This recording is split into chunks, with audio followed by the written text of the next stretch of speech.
പൊങ്കാലയ്ക്കെത്തുന്ന ഭക്തജനങ്ങൾക്ക് ഒരസൗകര്യവും ഉണ്ടാകില്ലെന്ന് മന്ത്രി ജി അനിലും ഉറപ്പു നൽകി. സർക്കാർ സംവിധാനങ്ങൾ പൂർണ്ണ സജ്ജമാണെന്നും മന്ത്രി കേരള വിഷൻ ന്യൂസിനോട് പറഞ്ഞു.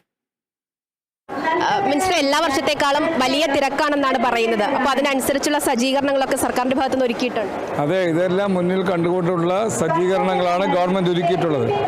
ഗവൺമെന്റ് സുരക്ഷിതമായി ഭക്തജനങ്ങൾക്ക് പൊങ്കാല ദർശന നടപടികളിൽ പങ്കെടുക്കാൻ കഴിയുമെന്ന് കഴിഞ്ഞ 2-3 ഉത്സവങ്ങളിലൂടെ തെളിഞ്ഞതുകൊണ്ട്, അതുകൊണ്ട് ഓരോ വർഷവും കൂടുതൽ ഭക്തജനങ്ങൾ, സ്ത്രീകൾ അമ്പലത്തിലേക്ക് വരുന്ന അനുഭവമാണ് കാണുന്നത്. സുരക്ഷയൊക്കെ പോലീസ്, ആയിരക്കണക്കായ വനിതകളടക്കമുള്ള പോലീസ് സേന ഫലപ്രദമായ ഇടപെടൽ നടത്തിയിട്ടുണ്ട്. എന്ത് കുറവുണ്ടെങ്കിലും ആ കുറവ് പരിഹരിക്കാനുള്ള നിർദ്ദേശങ്ങൾ കൊടുത്തിട്ടുള്ള കൺട്രോൾ റൂം വളരെ ഭംഗിയായി ഞങ്ങളത് നിരീക്ഷിച്ചു.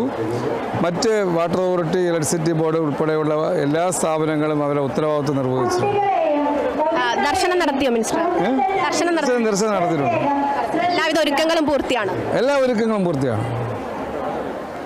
ആറ്റുകാൽ പൊങ്കാലയ്ക്കായിട്ടുള്ള എല്ലാവിധ ഒരുക്കങ്ങളും പൂർത്തിയാണ് എന്നുള്ളതാണ് ഭക്ഷ്യ സിവിൽ സപ്ലൈസ് വകുപ്പ് മന്ത്രി GR അനിൽ പറഞ്ഞത്. ക്യാമറമാൻ പോൾ ശ്രീകാര്യത്തിനൊപ്പം സൂര്യഗായത്രി, കേരള വിഷൻ ന്യൂസ്.